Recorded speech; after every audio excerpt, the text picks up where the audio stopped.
হ্যাঁ বন্ধুরা, আজকে আমি এক্সপ্লেন করেছি জুজুৎসু কাইসেন সিজন 3 এর এপিসোড নাম্বার 4। এই এপিসোডটা আসতে একটু লেট হয়েছে, তাও সমস্যা নেই, পরবর্তী এপিসোড তাড়াতাড়ি পেয়ে যাবে। তাহলে ভিডিওটি শুরু করা যাক।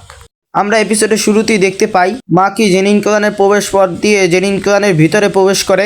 তখন নাওয়া বলতে থাকে, দেখো এটা কে, এত খারাপ চেহারা, বিচ্ছিরি চেহারা, এটা কি ঠিক করার কোনো উপায় নেই? মাকি এখন তুমি কি করবা? মাকি বলে, তুমি মেয়েদের চেহারা দেখে আলাদা করে চিনতে পারো? আমি জানতাম তো তুমি শুধু মেয়েদের পিছন দেখো। নাওয়াইয়া জেনিন রাগ হয়ে বলে, আমি তোমাকে জিজ্ঞাসা করেছি তুমি কি করবে। এরপরে নাওয়াইয়া জেনিন মাকিকে অনেক অপমান অপদস্থ করতে থাকে, আরো বলে যে তোমার তো চেহারা নষ্ট হয়ে গেছে, আরো কার জানা জি নাই, এখন তো তোমাকে আর কেউ পাত্তাই দিবে না। মাকি কোনো উত্তর দেয় না, আর নাওয়াই বলে যে তুমি আমার কোনো উত্তর দিবে না, নাকি তোমাকে আগের মতো বুলি করব। ব্যাকগ্রাউন্ডে দেখানো হয় যে নাওয়াইয়া মাকিকে অনেক বুলি করতো, আর যেটা ব্লার করে দেখানো হয়, আরে মাকি তুমি এখন কি করবা? তুমি কি এখন ইউতা বা ম্যাগুমির পিছে লেজ হয়ে ঘুরে বেড়াবা?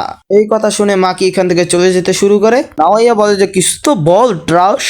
তারপর আমরা দেখতে পারি মাকি একটি জায়গায় যাচ্ছে, তখন একজন বলে, ফিরে আসো মাকি, ফরবিডেন ভল্টে প্রবেশ করা আমাদের জন্য নিষেধ, তুমি কি এটা ভুলে গেছো? মাকি চাবি দেখিয়ে বলে, জেনিন ক্লানের হেড এটা আমাকে বলেছে, আমি এটা করতে পারি। দেন আমরা পাস্টের সিন দেখতে পাই, ম্যাগুমি জেনিন ক্লানের হেড এটা জানার পরে ম্যাগুমি অবাক হয়ে যায়। ম্যাগুমি বলে যে এটা আলাদা একটা প্যারা। মাকি ওকে বুঝায় যে নাওবিতো সামা বলেছে যে সমস্ত জেনিন ক্লানের সম্পত্তি এবং কার্সটু সব তোমার হাতে তুলে দিবে।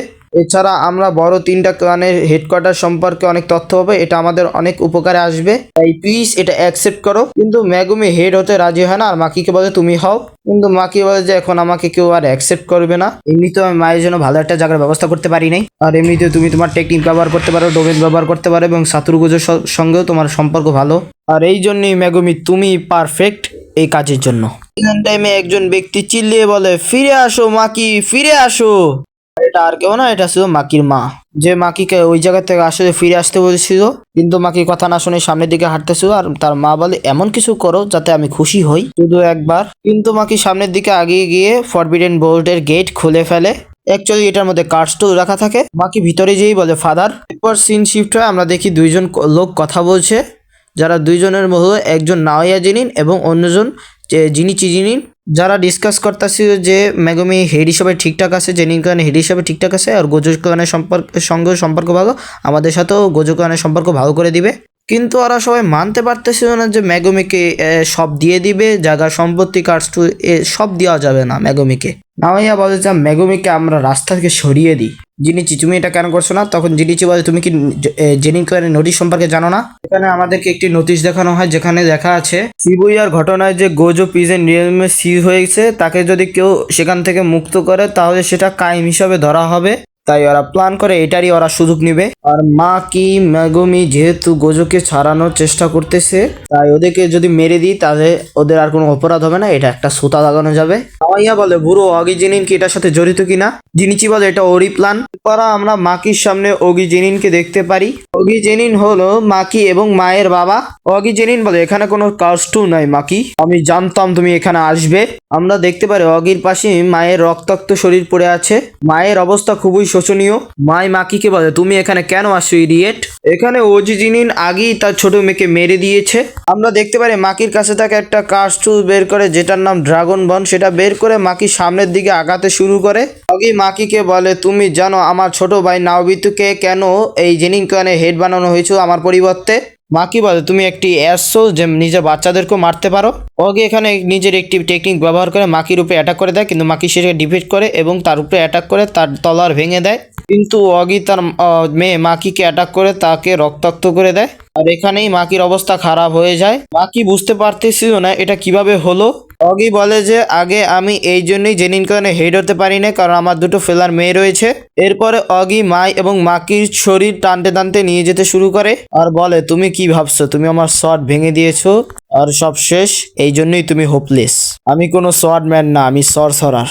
এর আগে এই ক্লানে হেড হওয়ার কথা ছিল আমার, কিন্তু আমি হতে পারি না শুধু তোমাদের দুইজনের কারণে। আমি আমার ভাইয়ের থেকে কোনো অংশই কমছিলাম না, কিন্তু তারপরও আমার ভাই নাওবিতুকে হেড বানানো হয় শুধুমাত্র তোমাদের দুইজনের জন্য, কোনো বাচ্চাকেই তার বাবা মাকে নিচে নামাতে নেই।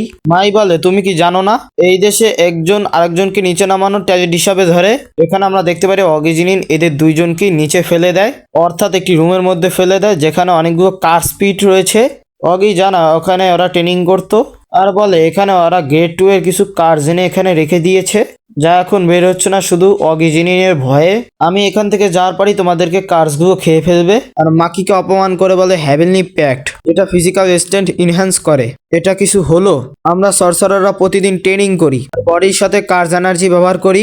আর মাকি, তোমার মধ্যে যে পাওয়ার আছে সেটা আমাদের প্রত্যেকের মধ্যে আছে। এটা বলে অগে এখান থেকে চলে যেতে শুরু করে এবং বলে তোমরা আমার লাইফের বোঝা। এরপর আমরা দেখতে পারি মাই আস্তে আস্তে মাকির কাছে আসে আর মাকির মাথায় স্পর্শ করে তার মাকির মাথাটি তার নিজের কোলের মধ্যে নিয়ে বসে, চেক করে মাকি এখনো বেঁচে আছে কিনা। এরপরে মাই বুঝতে পারে মাকি এখনো বেঁচে আছে। এরপরে মাই নিজের মুখটি মায়ের মুখের কাছাকাছি নিয়ে আসে এবং মাই বলে যে দিস সাকস। আমরা দেখি মাকির চোখ খোলে একটি সমুদ্র পারে। আমরা তার পাশে মাইকেও দেখতে পারি এবং মাই বলে এখন হয়তো তুমি বুঝতে পেরেছো আমার পাওয়ার কি। যখন আমাকে মারা হয়েছে তখন যদি আমি এটা ব্যবহার করতাম তাহলে আমি কিছুই করতে পারতাম না। মাই সমুদ্রের দিকে আগাতে শুরু করে আর বলে যাই হোক, এরপরে তোমাকে গুড লাক। মাকি বুঝতে পারে মাই এখন মরতে যাচ্ছে। মাকি মাইকে বলে দাঁড়াও, তুমি কোথায় যাচ্ছ? এখন মাই মাকিকে যেভাবে বুঝিয়ে বলে সেভাবে বললে তোমরা কিছুই বুঝবে না, তাই আমি তোমাদেরকে নিজের ভাষায় বুঝিয়ে বলি। এখন মাই বলে যে ওরা টুইন মানে যমজ বোন, তাই ওদের মধ্যে পাওয়ার দুই ভাগে ভাগ হয়ে গিয়েছে। ধরো কোনো একটা জিনিসের পাওয়ার 100%, সেটা দুইজনের মধ্যে 50-50 করে ভাগ করা আছে বা এরও কম বেশি। আর এই জন্যই মাকি নিজের ফুল পাওয়ার ইউজ করতে পারতো না, যেটা তৌজির মধ্যে ছিল। কারণ তোমাদের মনে আছে যে তৌজি একাই, ওর মধ্যে এই একই পাওয়ার ছিল আর তৌজির পাওয়ার কারোর সাথে ভাগ হয়ে যায় না। সহজ ভাষায় বলতে গেলে তৌজি এবং মাকি দুজনই সেম পাওয়ারফুল, এদের দুজনের মধ্যেই কোনো কার্স এনার্জি নেই। এটার বদলে এরা পেয়েছে হ্যাভেনলি রেস্ট্রিকশন। এটার কারণে এদের ফিজিক্যাল স্ট্রেংথ বা ফিজিক্যাল পাওয়ার অনেকটা বেড়ে যায়, অনেক বেড়ে যায়। তৌজি যেমন সিজন 2-তে অনেক পাওয়ারফুল ছিল। মাই আর মাকি যেহেতু যমজ, তাই মাই যদি মরে যায় তাহলে মাকি ফুল ফর্মে তার পাওয়ার ইউজ করতে পারবে। এটা ভেবে মাই নিজেকে মারার জন্য সিদ্ধান্ত নেয়। মাকি মায়ের হাত ধরার জন্য চেষ্টা করেছিল কিন্তু ধরতে পারে না এবং মাকির হাতের মধ্যে কেমন যেন ঘাসের মতো একটা জিনিস চলে আসে। আর মাই নিজেকে স্যাক্রিফাইস করে দেওয়ার আগে বলে বড় বোন সব কিছু ধ্বংস করে দাও। এখানে আমরা মাই আর মাকির ছোটবেলার রূপ দেখতে পারি। মাই মাকিকে এখানে শেষ বিদায় জানায় আর এখানে মাকির চোখ খোলে আর মাইকে ডাক্তারকে বলে যে ওঠো ওঠো মাই ওঠো। আর মাকির চারদিকে অনেক কার্স চলে আসে। এর মধ্যেই ওগি ফিল করতে পারে যে ওই ভিতরের কার্সগুলো আর বেঁচে নাই। আর এখানে ও তৌজির পাওয়ার ফিল করতে পারে। এখানে ওর মাকির পাওয়ার ফিল করে ওর অবস্থা খারাপ হয়ে যায়, কারণ মাকির শরীর থেকে এখন তৌজির পাওয়ার বের হচ্ছিল। কারণ এখন মাকি সম্পূর্ণরূপে তৌজিতে রূপান্তরিত হয়েছে, মানে তৌজির পাওয়ার পেয়ে গিয়েছে। এখানে অগি তৌজিকে ভয় পাচ্ছিল কারণ তৌজি জেনিকার অবস্থা খারাপ করে দিয়েছিল। এখানে অগি আর দেরি না করে নিজের তাড়াতাড়ি একটি টেকনিক ব্যবহার করে এবং চারদিকে সকল দেওয়া কাটতে থাকে, কিন্তু আগে মাথায় আসতে থেকে তার মাথাটাই কেটে যায়। এটা কেটেছে আর কেউ না, এটা কেটেছে মাকি। তোমরা বুঝতেই পারতেছো মাকি এখন কতটা পাওয়ারফুল হয়ে গেছে। আমরা দেখতে পাই একটি বেল বাজানো হয়, যেটা অ্যাটাক হয়েছে এর সংকেত। আর চারদিকে দৌড়াদৌড়ি শুরু হয়ে যায় যে অগিকে মেরে দিয়েছে মাকি। মাকি আউট অফ কন্ট্রোল। আমরা জিনিচি এবং নাওয়েকেও বের হয়ে আসতে দেখি, কিন্তু এরা ব্যাপারটা বেশি গুরুত্ব দিচ্ছিল না। আমরা এখানে আরো একটা লোককে দেখতে পারি যে সাদা কালার স্যুটমুট পরা। সে এসে বলে যে সবাই মাকিকে ধরে ফেলো, মাকিকে মেরে দাও। কিন্তু মাকিকে এমনভাবে মারবে না যে সে এখন মরে যায়, কারণ আমি এসে মাকিকে নিজ হাতে মারবো। আর আমরা জানতে পারি এই জেনিন ক্লানে কুকুর ইউনিটের ক্যাপ্টেন। ইউনিটটার মধ্যে যারা আছে তারা অ্যাকচুয়ালি এক একজন শর্টসম্যান। ওই শর্টম্যানগুলো মাকিকে আটকানোর জন্য চলে যায়। আর আমরা জানতে পারি মাকিও একসময় এই ইউনিটেরই সদস্য ছিল। মাকি এখানে পুরো ওয়ারা ফার্মিং করে হাঁটতেছিল আর ওর মায়ের কথা মনে পড়তেছিল যে বলেছিল যে সবকিছু ডিস্ট্রয় করে দাও বড় বোন। এরপরে আমরা দেখতে পারি কুকুর ইউনিটের সবাই মাকিকে ধীরে ফেলে। আর এরপরে যে ফাইট স্টার্ট হয় সেটা আর মুখে বলে এক্সপ্লেন করা সম্ভব নয়। এখানে শুধু ফাইট আর ফাইট চলতে থাকে, রক্তের বন্যা চলতে থাকে। মাকি এখানে সবাইকে কচু গাছের মতো কাটতেছিল, অর্থাৎ মাকি এখানে সবাইকে মনে করতেছিল যে কচু গাছ, এগুলো শুধু কাটতেছিল তার সোয়ার্ড দিয়ে। সেখানে গণহারে সবাইকে ধোলাই করতেছিল। এখানে আমি আর মুখে এক্সপ্লেন করে বলতে পারবো না, কারণ এখানে শুধু ফাইট চলে আর মিউজিক। এখানে চারদিকে রক্ত দিয়ে লাল করে দেয় মাকি। তার কোন জায়গার থেকে শ্বাস রাখছিল কেউ বুঝতে পারতেছিল না। এখানে পুরো ফাইটটাই ব্ল্যাক অ্যান্ড হোয়াইট হয়ে যায় এবং চারদিকে খালি রক্তটাই লাল থাকে। যাই হোক, মাকি এখানে সবাইকে মেরে ফেলে। এরপরে সেই ইউনিটের ক্যাপ্টেন অর্থাৎ কুকুর ইউনিটের ক্যাপ্টেন এখানে ভাব নিয়ে এসে বলে কি হয়েছে এখানে। আর যেটা হয়েছে এটা তো দেখার মতো অবস্থা নেই, পুরো জায়গা ব্লাড সি। এরপরে পাশে আমরা একটি লোককে দেখতে পারি যে একটি টেকনিক ব্যবহার করতেছিল।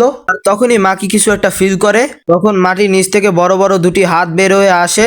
অ্যাকচুয়ালি ও মাকিকে দুই হাতের মধ্যে নিয়ে এরকম উঁচু করে ফেলছে, তারপর দুই হাতের মধ্যে মাকিকে চাপা দিবে। কিন্তু ভিতরে আমরা মাকিকে চিজ মুড়ে দেখতে পারি রক্তের মধ্যে। এরপরে মাকিকে দুই হাত দিয়ে পুরো চাপা দিয়ে ফেলে। তারপরে এই সাদা স্যুট পরা ব্যক্তি বুঝতে পারে এটি চৌজুরু সানের টেকনিক। তখনই আমরা জেনিন খানের আরো একটি ইউনিট সম্পর্কে জানতে পারি এবং দেখতে পাই। আর এই ইউনিটে সবচেয়ে হাই গ্রেড সর্সারাররা রয়েছে। এর মধ্যে জিনিনও ছিল। সাদা স্যুট পরা ক্যাপ্টেন আর মাকির মধ্যে ফাইট শুরু হয়, কিন্তু এখানে ইজিলি মাকি সেই সাদা স্যুট পরা ব্যক্তিটাকে হারিয়ে দেয় এবং তার খেলা এখানেই শেষ করে দেয়। তার গলা থেকে রক্ত পড়তে শুরু করে। এখানে ফুল স্পিডে এসে চৌজুরু সানেরও কিচ্ছা খতম করে দেয়। এর মধ্যেই আমরা মাকির পেছনে দুটো চোখের মতো জিনিস দেখতে পাই, আর এটা টেলিকাইনেসিসের মতো পাওয়ার ব্যবহার করতে থাকে, যার কারণে মাকি জায়গা থেকে নড়তে পারতেছিল না। এটা করতেছিল ওই ইউনিটের একজন সরসরার যে মাকিকে আটকে রাখছিল। কিন্তু এখানে মাকি তৌজির মতো একটি স্মাইল করে, আর ওই সদস্যটা বলে জিনিসিসান আপনি তাড়াতাড়ি এই মনস্টারকে শেষ করে দেন। আর জিনিসই মাকির দিকে আগাতে শুরু করে। ওই ব্যক্তি মাকিকে ঠিকমতো আটকিয়ে রাখতে পারছিল না, ধীরে তার নাক ও মুখ থেকে রক্ত বের আসে আর বলে যে আমাকে নিয়ে আপনি আর চিন্তা করেন না। জেরিন খান এখন এক্সিস্ট করে কারণ তৌজি আমাদেরকে মাফ করে দিয়েছিল, আর মাকি এখন তৌজির মতো হয়ে গেছে। তাই যদি মাকি বেঁচে থাকে তাই মাকি জেরিন খান সব শেষ করে দিবে। এখানে জিনিসই মাকির সামনে করে দিছিল, আর মাকি এখন তৌজির মতোই হয়ে গেছে। সো মাকি বেঁচে থাকলে পুরো জেনিন ক্লান শেষ করে দিবে। আর এই জন্য বলে যে প্লিজ জিনিসি-সান মাকিকে শেষ করে দেন। এরপর আমরা দেখতে পারি জিনিসি নিজের ফুল পাওয়ার ব্যবহার করে মাকির উপরে অ্যাটাক করে দেয়, যেটা 1000 অফ পাঞ্চের মতন ভাই। আর এইটা এত পাওয়ারফুল একটা অ্যাটাক যেটা আমি কিভাবে এক্সপ্লেইন করব আমি জানি না। যার কারণে এই বান্দা ভাবে যে মাকি মারা গেছে, আর জিনিসিরে থ্যাঙ্কস দেয় যে তুমি এটা করছো। কিন্তু সামনে থেকে ধুলো সরে যাওয়ার পরে বেচারা হতাশ হয়ে যায়, কারণ দেখতে পারে যে সামনের দিকে মাকি হেঁটে আসতেছে। আর আমরা মাকির হাতে জিনিসির মাথা দেখতে পারি। মাকি ওর কাছে এসে জিনিসির মাথাটা পানির মধ্যে ফেলে দেয়, আর এই বেচারা এমনিতেই মারা যায়। তখন সেখানে নাওয়া এসে ভাব নিয়ে বলে যে আরে মাকি তোমার মধ্যে কি হার্ট নাই, এতটা কঠোর। এখানে বোঝাতে চাইছে যে মাকি বলে যে ও সাথে করে নিয়ে গেছে। এখানে নাওয়া মাকিকে বলে মাকি কোনো সময় তুমি তৌজির মতো হতে পারবে। আসলে এখানে বোঝাইতেছে যে মাই সাথে করে ওর হার্ট নিয়ে গেছে। আর আমরা দেখতে পারি নাওয়া অ্যাকচুয়ালি তৌজিরে ভাই প্রচুর সম্মান করে। নাওয়া আর মাকির মধ্যে ফাইট শুরু হয়ে যায়। নাওয়া মাকিকে বলে যে তুমি তৌজির মতো কখনোই হইতে পারবে না। আর এইখানে আসলেই মাকি মাইর খাইতেছিল, তবে ও শুধু গুনতেছিল 1 2 3 4 এরকম করে। আর নাওয়া ওরে ধুমায় মারতেছিল, কারণ নাওয়ার টেকনিক তোমরা জানো যে ভাই নাওয়া যখন মারে ওরে দেখতেই পাওয়া যায় না। এর আগের ভিডিওতে আমরা কিন্তু নাওয়ার পাওয়ার সম্পর্কে জানছিলাম, সো আজকে আমি বেশি এক্সপ্লেইন করলাম না। তো বুঝতে পারতেছো নাওয়ার এখানে অ্যাডভান্টেজ আছে, যার কারণে নাওয়া ধুমায় মারতে থাকে আর মাকি শুধু গুনতেছিল। নাওয়া বলে যে ও যখন ফাইট করে তখন 1 সেকেন্ডের জন্য দাঁড়াইতে পারবে না, কারণ ও এখানে নাওয়া বলে আমি যদি দাঁড়াই তাহলে তুমি মাকি তুমি আমাকে ধরে ফেলতে পারবে, তাই আমাকে এখান থেকে অ্যাটাক করতে হবে। এবং আমরা দেখি নাওয়া দৌড়িয়ে আসছে এবং এসেই মাকিকে অ্যাটাক করবে। এখানে নাওয়াইয়া দৌড় দিয়ে অনেক স্পিডে মাকির দিকে আসতেছিল, জায়গাগুলো ধ্বংস হয়ে যাচ্ছিল এবং মাকিকে বলে আমি যদি এখন তোমাকে ছুঁই তাহলে তুমি ধ্বংস হয়ে যাবে। এখানে মাকি সোজা হয়ে দাঁড়িয়েছিল এবং তৎক্ষণাৎ বলে আমি তোমাকে দেখতে পারি নাওয়াইয়া, এবং তার উপরে একটি পাঞ্চ মারে। একটা পাঞ্চ করে যে ওর একেবারে মাটির মধ্যে ডাবায় ফেলে, ওর মুখের পুরো হাড্ডি ভেঙে চুরমার হয়ে যায়। এরপরে মাকি বলে যে সরি আবার বল। এরপরে আমরা দেখতে পারি মাকি ওর মাকে খুঁজতে শুরু করে, আর বাকি যারা ছিল তাদেরকেও মেরে ফেলে। ফাইনালি একটা রুমের মধ্যে ওর মাকে খুঁজে পায়, যেখানে ওর মা অ্যাকচুয়ালি ভয়ে পলাইছিল আর মাপ চাইতে শুরু করে মাকিকে দেখে। মাকি বলে যে তখন তুমি তাহলে জানতে যে ওখানে আমার বাবা অগিজেনিন আমার ছোট বোন মাইকে মারছে। এখানে মাকি মাকে মেরে দেয়। এখানে তো যে খুঁড়িয়ে খুঁড়িয়ে আসতেছিল এবং বলতেছিল মা কি তুমি আমাকে এখনো মারতে পারোনি, এখনো আমি পুরোপুরি ভাবে মরিনি। তখনই মাকির মা একটি ছুরি নিয়ে এসে এবং নাওয়ার পিঠে ঢুকিয়ে দেয় এবং নাওয়াই এখানেই মারা যায় এবং তার মাও মারা যায়। আর মাও এখানে মারা যায়। তবে মারা যাওয়ার আগে কল্পনা করে ছোট মায়ার মাকিকে আর বলে যে আমি হ্যাপি যে আমি তোমাদের জন্ম দিছি, মানে ফাইনালি ভাই ওর মায়ের ইচ্ছা পূরণ হয়েছে। এরপর আমরা মাকিকে দেখতে পারি যে মাইকে কাঁধে করে নিয়ে বের হয়ে আসতেছিল। তখনই মোমো এখানে দৌড়াইতে দৌড়াইতে আসে আর বলে যে মাই চান। মোমো কান্না করতেছিল আর বলে যে এই জন্যই আমি তোমাকে এখানে আসতে নিষেধ করছিলাম। মাকি মাইকে মোমোর কাছে দিয়ে দেয় আর বলে যে জিজ্ঞাসা করে মাকি তুমি এখন কি করবা। এরপর আমাদের এখন কিছু তোমার নোটিশ উপরে দেখানো মোমো হয়, জিজ্ঞাসা করে যে যেখানে মাকি লেখা তুমি আছে এখন যে কি কোন করবা। ইউনিটের এরপর কতজন আমাদেরকে মারা কিছু গেছে, নোটিশ জেনিন দেখানো ক্লানের হয় যে কোন ইউনিটের কতজন ওই দিন মারা কয়জন গেছে কি মারা এবং গেছিল। অ্যাকচুয়ালি আমরা বুঝতে পারি যে মাকি ওই দিন পুরো জেনিন ক্লানই শেষ করে দিয়েছে। বলতে গেলে জেনিন ক্লান জেনিন ক্লানে শুধু মাকি আর মেগুমি বেঁচে আছে, আর এই জেনিন ক্লানের প্রত্যেকটা লোককে কে মেরেছে তার কোনো প্রমাণও পাওয়া যায় না। সবশেষে আমরা দেখতে পারি যে মাকি যেই জায়গা দিয়ে এসেছিল, অর্থাৎ জেনিন ক্লানে যেই জায়গা দিয়ে ঢুকেছিল সেই জায়গা দিয়ে বের হয়ে যাচ্ছে। এর মাধ্যমে আমাদের এপিসোডটি শেষ হয়। এক্সপ্লেনের মধ্যে ভয়েস অনেক সমস্যা রয়েছে, তা তোমরা ক্ষমা করে দিও। এবং 100 সাবস্ক্রাইবার হয়ে গেলে আমি একটি লাইভ করব, সুতরাং তাড়াতাড়ি তোমরা সবাই ভিডিওটিতে লাইক করে চ্যানেলটিকে সাবস্ক্রাইব করে দাও এবং আশা করি ভালো থাকবে, সুস্থ থাকবে।